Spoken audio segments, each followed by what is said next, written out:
ka ona wa kio ne waye ona wa kio ne waye oya no bioga go jame osuyolo oya lo bioga go osuyolo go jame osuyolo yega jame ema mi ayo ilore tu mare ema mi ayo ilore tu yolore ema mi ayo ilore tu mare Julio Soga Soke Migwe Irama Gareto Paradasete Emela Rubi Mau Upele na kwa ilobure yeleo Practice obe mozepe o Mekwe na kwa Emela Rubi Ma Upele na kwa ilobure yeleo Practice obe mozepe o Anure yelena Ikeni na kwerena Ojo deru ebawo Ojo deru ebawo Anure yelena Ikeni na kwerena Ojo deru ebalewo Ojo deru ebawo Kwame kuyo erege Musa mati palo yobo Yo kwame selu yo Yes selu yo Semale omo Numati koyale Yes selu yo Yes selu yo Sami obemo Numati koyawo Yes selu yo Yo kwame selu yo Emureno yurava lo upele nakwe Amenureno ya urava lo lupele nakwe Emanureno yurava lo upele nakwe Amenureno yurava lo upele nakwe Melupihale Diego no somio Asima ke pele Diego no somine Melupihale Diego no somi Asima ke pele Diego no somine Unika debe use mikwe Ejina Musa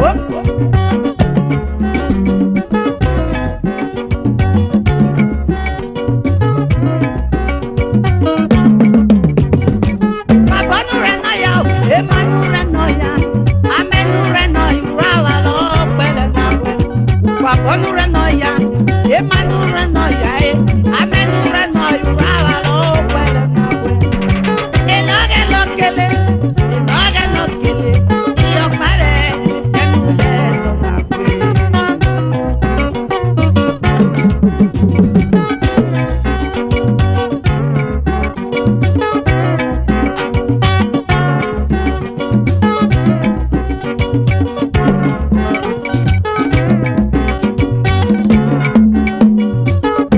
Alhaji Ibrahim Esele Irame Upele nakwe Ole Ragwa buli gbe mi ose Upele nakwe Ragwa buli gbe Upele nakwe Ragwa buli gbe mi ogena e Upele nakwe Ragwa buli gbe Upele nakwe yo pa Ragwa buli gbe mi ose Upele nakwe Ragwa buli gbe Reti ama oya no le gbe ki e go me mo na yo pa me Upele nakwe Ragwa buli gbe Baba Abuja Aliakwe Tukasa Amo kwekwe Diego no somio Amo kwekwe Diego no somio Ono somi Amo kwekwe Diego no somio Asima tuwawo Diego no somine Age kwekwe Yo pamege we yagu Ona yego somio Asima tuwawo Enoge no kele Enoge no kele Yo pare Emule so nakwe Au Petra Mupo Inabuja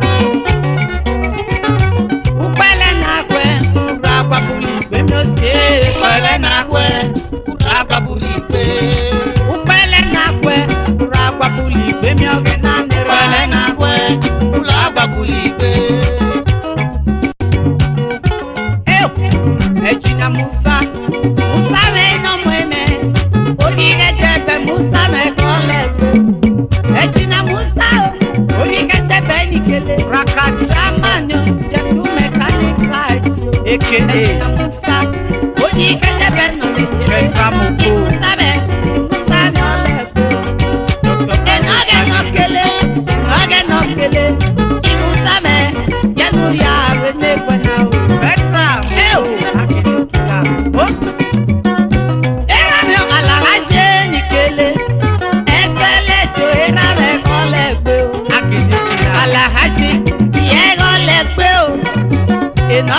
kele yege no kele.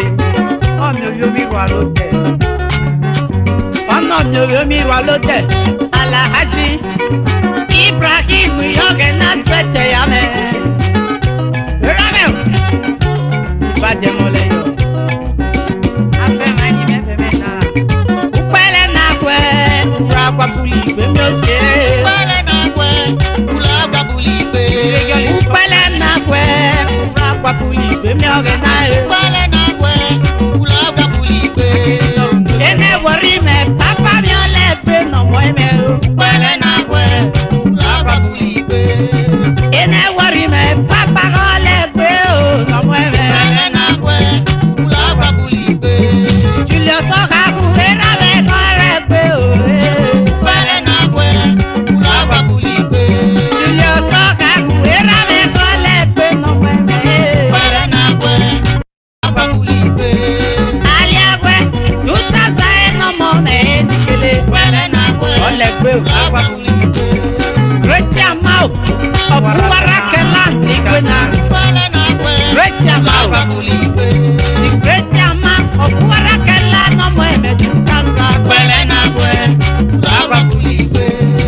Upele na kwe yo pa mi ora kwa lo mi be oje o. Upele na kwe. Ura kwa puli be.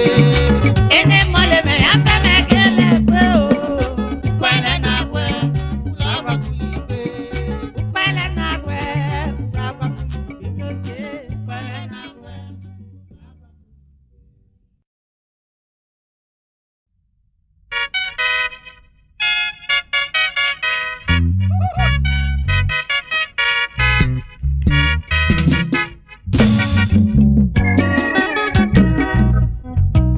Oni mahabe nana. Mabeloni Irama Alhaji Ibrahim Mohammed Esele Beko. Ageni nokia oruno debo ilokila. Ohayo ra ro gwene odelo sike nínú lo ne maidoli tokadu Alhaji o. Ono gbakanya ASD Moto. Vehicles Marketing Manager. Agene ni agba miawe. Ewoli reso keseni lolu aya ye. Yo pare olosabo yabe o. Olosabo yabe o. Olosabo yabe. Agene ni agba miawe. Ni amiewe. Ewoli reso keseni lolu. Esaya aya. Olosabo yabe o. Olosaboyame o, olosaboyame abami o. Abawe gano haina, lohala aji Ibrahim, Muhammad no me o, Beko ne rame o, esele tisuko be. Erawe likele, eo, agenyo palo nikele, erame. Agbẹ̀dẹ́wà kẹ́ mọ́ lọ́gà o, ẹsẹ̀ lè di ọ̀gá lọ o. Òsì sọ̀tẹ̀ yà máa tọ́kadù ọ̀nàrún ló dẹ̀gbọ́. Vehicles Marketing Manager ASD Moto. ASD Moto. Ẹsẹ̀ lè di ẹnìyàrá mẹ́ o. Iná sẹ̀tẹ̀ yà mẹ́. Iyọ̀nà mọ̀ sọ̀kúrò. Alẹ́ àgbẹ̀ mi mẹ́ rọ́ọ̀kà lámẹ́. Àbálí sọ̀kọ̀ mọ́ wà bẹ́ẹ̀. Ìyá sọ̀kọ̀ nà mọ̀ máa. Bola za sokone o, tani ese ni o, ese le ti ni rame o. Abali sokomo wa fe o, umaza sokoli ne o.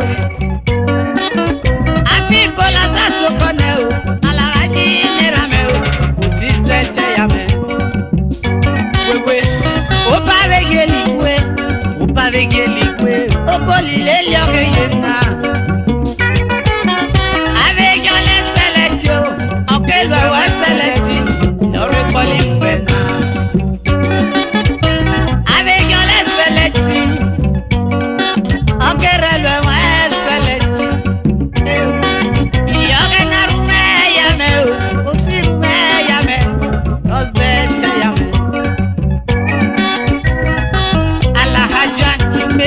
Ibrahim Excellent Muhammad eu Okoso no suseli kwena sise te ya me ine vai kusumi eu le moto ala haja sule na ye me mama ana Ibrahim wele mo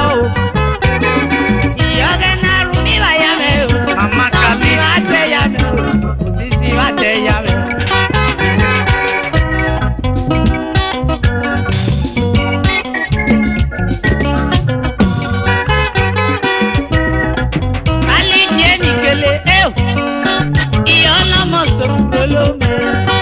Camille Hassan qui me tient la mani papa no te llame Kalidi no yeme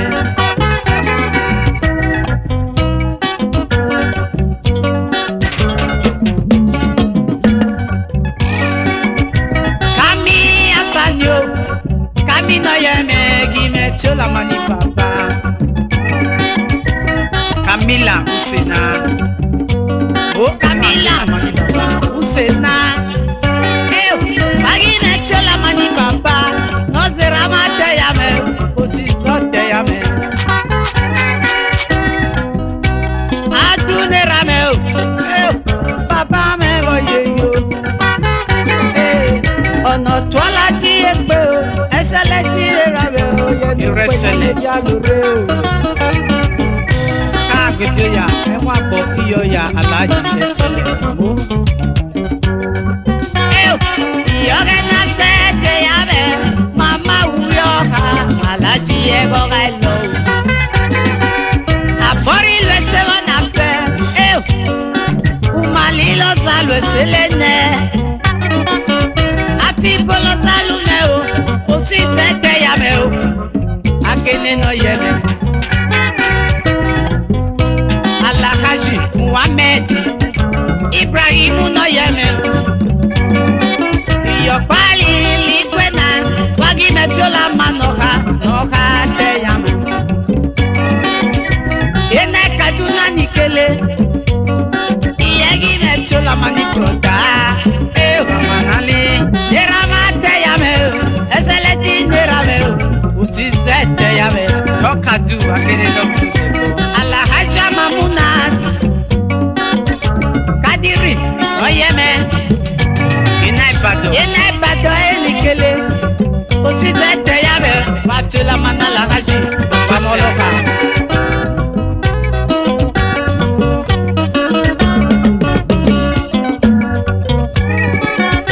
Allah haja zena tuisu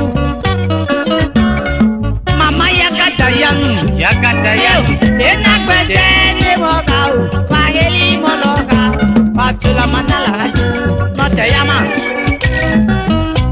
Alhaji MS Brahma Nikele Your besele kilivegena Wachula mani brother Note yama Vice Principal Momodu College Enakwede Yoni wa sokurolome Wachula mani brother Nozo hate yama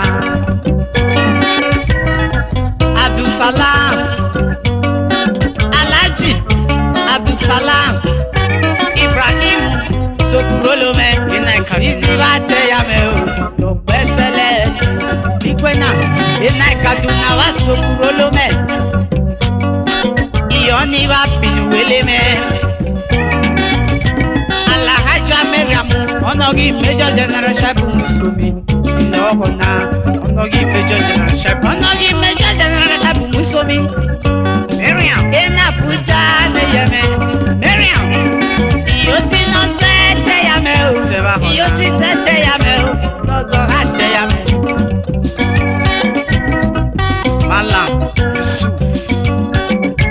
Malam Yusuf Ibrahim Iyoga na zete yame Ena Puja Osisi wate yame Rukayetu Abid Mama Ibo no yeme Osisi wate yame Yopala Jikwena Ina Ikano si no si va te llame, si si va te llame. Y na cano ne llame, va so kurolo me, si si va te llame. Alahaji kwena excellent. Y akwa mi akene na na kwe. Always aboya me, always aboya me. Si se te llame, Bekos marketing marketing. Y akwa mi akene na na kwe. Alahaji yo wa go galo. Ame yo gana si va te llame, si va te llame. Alahaji no llame. Era me ni kele, ageno pano ni kele, opa vegeli kwe. Opa li le yo, Alahaji le rabe, si se te llame. Yo si no rumo moyame, si rumo moyame, no zomo te llame. On Alahaji. Yo si no rumo moyame, si rumo moyame, no zomo te llame. Si zomo te llame. No rumo moyame, si rumo moyame, no zomo te llame. Yo le nazalaji te llame. Si no rumo moyame, Irabe no zomo te llame. Alia westutaza. Ine tola manala.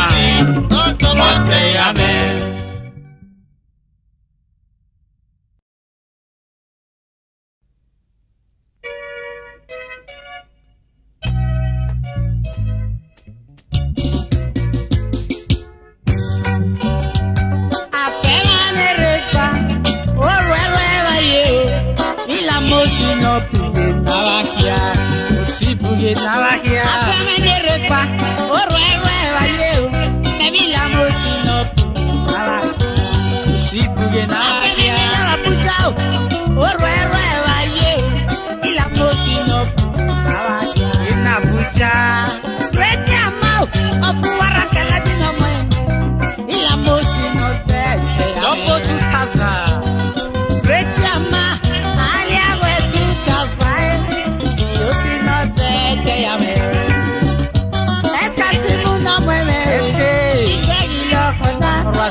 Mama B, es que no me y seguilo con la música Alahaji Ibrahim no mueme Ramele kini ramele jane akanya nupena oguraya yego murale se so pale pape akanya nupena ewela ramewo yes murale se so pale pape Ibrahim akamyo mobo akakemyo kumobe no yobo haso bigo chibote akamyo mobo akakemyo kumobe no yobo haso bigo chibote okay so mi azepeye nu lewi so mi ewela ramewo ese oka yoko ne oyami che akamyo mobo akakemyo kumobe no yobo haso bigo chibote akamyo mobo akakemyo kumobe no yobo haso bigo chibote Boko Amora, Honorable Yuluko Yao, Onaliza Sikela Laji, Rame, Excellent Boko Amora, Honorable Yuluko Yao, Onaliza Alaji, Excellent Boko Amora, Honorable Yuluko Yao, Estasi Yuluko Yao, Boko Amora, Honorable Yuluko Yao, Eske no me Yuluko Yao. Boko Amora, Honorable Yuluko Yao, Alia Kwetu Kaza ino mwene, Loko. Usame, Loko likia. Iyanu yanao, Eskasimu, Ewela Luraya Lewo, Bigboy, Biginu Yaye, Ewela Ramewo, Yogena Kumobe. Junior Nikele, Yogena Sivache Yame.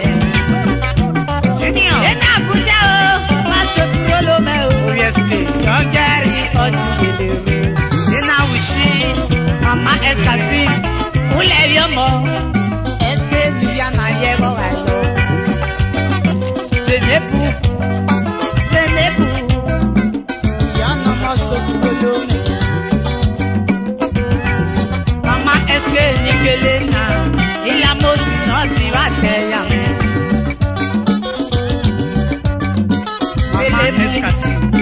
Ele mume Nikele ena puja, boko abora, ole rego di uloko biao. Isa sikele kasi. Est-ce que jana mwene o? Ita gilo kono. Esa mosi no ja. Ja.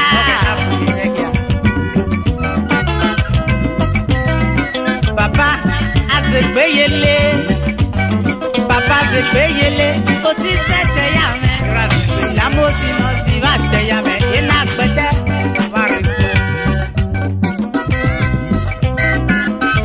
Head of state Akede kila rete Mama se peyele y la cuete mi somose Yo si no si va te llame Y yo ne rompa la cubo Por a la vega li yo pa O si no voy a negui yo pali Head of state Y yo ne rompa la cubo Por a la vega li yo pa O si no voy a negui yo pali Yo ne rompa la cubo Por a la vega li yo pa O si no voy a negui yo pali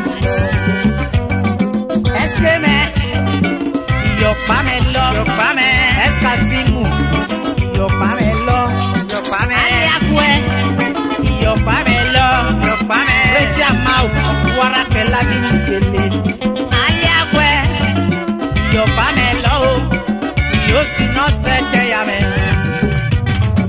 A la haji Esa le tiene rameo Yo que no se te llame Oya no huele o mamuno O no yo mueyo pa Es casi muy Ekpeke mumeo Es que me chupa soco A la tiene rameo Lo ese llameo A la ji Es casi muy Es que me chupa soco Yo Jerry Ohe mola kele Alaji Olega alaji no pa Alaji no so se Ile koyo me wo kuko se me wo Esele Lega alaji no pa Esele di no so se Ile koyo me wo kuko se me wo Uko to me ayo ya ukule Iyo do de lele o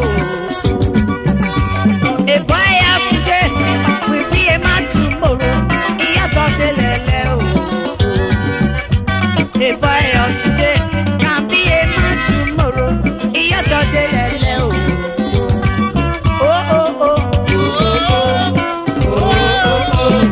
La mosi no kunge yamaya. Osi buye yamaya. La mosi no kunge yamaya. Ejinya no yame o. La mosi no kunge yamaya. Sekeri momo no mweme.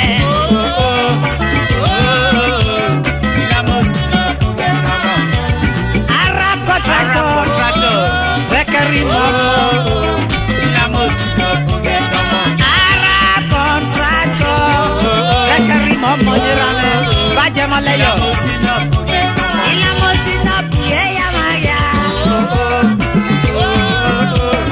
La música Ejinya musa no mwene Uy que te ve Sumase la música Ejinya musa no mwene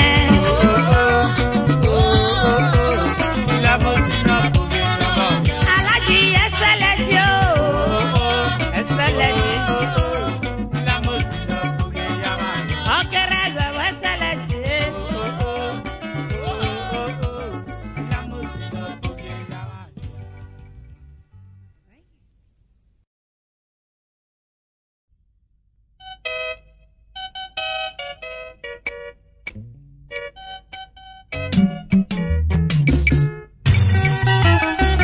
Oye aquí nazayere Oye aquí nazayere Pati metu moru meye Oye aquí nazayere Mama B.I.G. Oye aquí Pati metu arede Oyaki, Akinaza yere. Iyo mese yele mare oyaki o. Abu Umoru. Oyaki, Akinaza yere. Arede. Oyaki o, Akinaza yere. Aketeya. Iyo mese yele mare oyaki. Biaji o, wala me bialo. Emo akboye giyote. Biaji, Umoru enikere. Arede. Arete Kwenya mebi alore. Ono bakanya. Biaji, emo akbo giyote. Mama mapa mi o kwenya nare. Ekpe. Rama, arete no mwene. Kwenya mebi alore. Rama arete, ye kwenya mebi alore. Emo akboye giyote. Muni arete, muni me kwenya mebi alore. Oya lore. Mamunejo, arete nikele. Arede. Iyona mo kwenya mebi alore. Enwe yoma. Kwenya mebi alore. Ashake nikele. Arete me no ye nikele. Happy birthday, Sokurolo me. Happy birthday. Iyo me se yele mare. Iya yete. Happy birthday, Happy birthday. Sokurolo me o. Mama me kodwa kinye o. Iyo me, mama me ye mare o. Obubure yo aye ya nuwo ojo. Biaji moro. Biaji, iye ga kele. Anali kenede o. Biaji, Yanu kwenya mebi alore. emo agboye iyote. Pẹ̀lú gbígbá ní màmá kọ́ máa wò tó. Biaji. Biaji, Sokurolo me. Ona kenye nokwu ikene nye ikele. Biaji, ọmọ eme ikele. Arete Sokurolo me o. Ikele. Rechi ama. Arete sekwenya mebi alore. Kasa. Uwo ma ọkì lọ ya kire o.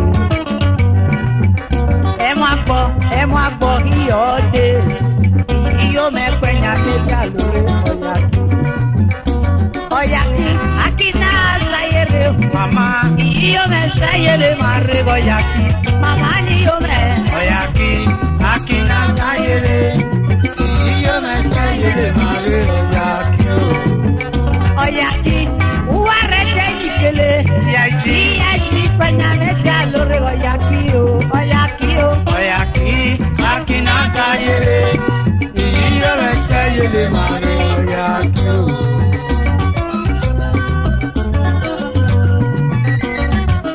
Irona ye Queen Elizabeth re o. Queen Elizabeth. Mama Christian. Philip Koko. Iyona mo Sokurolo me. Iyona mo binu wele re. Philip Koko. Iyona mo kwenya mebi alore. Philip Ikoko. Eric Lemi. Eric ọmọ eme.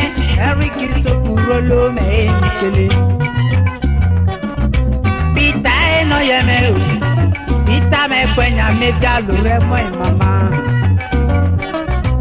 Emi ke Eno yeme. engineer Mobiera. Mako iyode emo iyo. Kwenya mebi alore. Lucky kwenya mebi alore. Mama mi ọdún ekele o.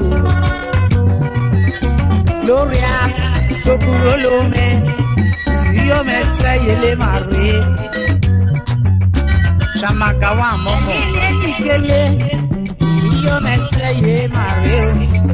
Christian Ebeme Nala. Christian Sokurolo me. Mama mi ọdún ekele o. Oyaki. Oyaki akina sayere. Iyo me seye le mare o. Mama rete. Biaje no mwene. Iyo me seye Oyaki. Oyaki o. Akinaza yere. Iyo mese yele mare. Mama rete o. Oyaki, akinaza yere.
momo ara contractor. Era me dikele ina bila. Iyore na sete ya me sekari momo. Era me. Ara contractor. 2000 bebe. Esi ya sekari momo. Ara contractor era me. Iyore na sete ya me. Ibebile. Iyore na sete ya me. Malik iyafe omeme. Iyore na sete ya me. President Waraka Youth Meeting. Maliki ya peo, no Based in Abuja. yo si no sé que ya veo.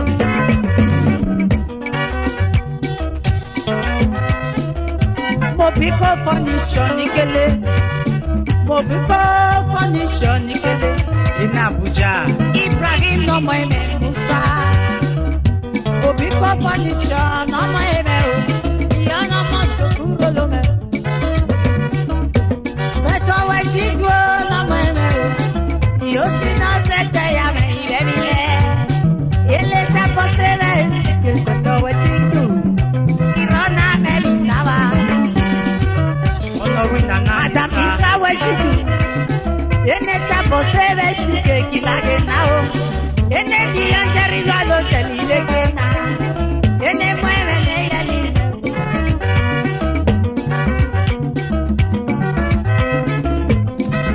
Ibrahim Samadu. Ọmọ mi ìdílé ibẹ̀ mi lé o. Lọ́gẹ̀ náà ṣe é jẹ́ ya mi o. President of Rẹ́tí àmà ọ̀fùwárà kẹlá sí o. Alẹ́ àpẹ̀tù tá a sàrí kéde. Kẹ̀rìmù omi lágbè ọ̀nà rí ìṣà. Father bless you. Kẹ̀rìmù náà yẹ mẹ́ o. Kẹ̀rìmù omi lágbè. Father bless you. Good work. Ibẹ̀ mi lẹ̀ nà mọ́ mẹ́. Papa, ena wori no mueve, In Ivory. obilagwe no mueve, sopurome, obilagwe pinuwele me, ena pie, obilagwe no mueve, demileo, iyaro na demileo, Dr. Yasi no mueve, ọmọ iwa sokurolo me olùdé No more revolution. ọ̀nà wẹ́pẹ́ búlúṣì ram, Dr. Yasi o, Iyalehe. ọ̀nà mọ̀ sokurolo me olùdé. Dr. Yasi. Dr. Yasi me na ye me o, Yasi me me o, me Yasi me no me kele, yaro na me o. Dr. Giso. Dr. Giso, o ya pẹ̀jẹ́, o tọ́ alẹ́ mi yálé mi, Giso, Giso. Giso me rọ na me mi me. Ọha kila. Rọ na me mi me. Ya pe lọ́wọ́ na o. Ayé wẹ̀ tú tàṣà ọ̀nà Reti ama. o Giso me no me kele. Ibrahim nira re o kele. Ide pe yele yawe o. Ene jabo se me si kebi lage na. Ibrahim no mole me. David Itoya no mueve. David Itoya no mueve. National Commander Auchi. Ena sanu no mueve. David General. Itoya. Yoga na sukuro me.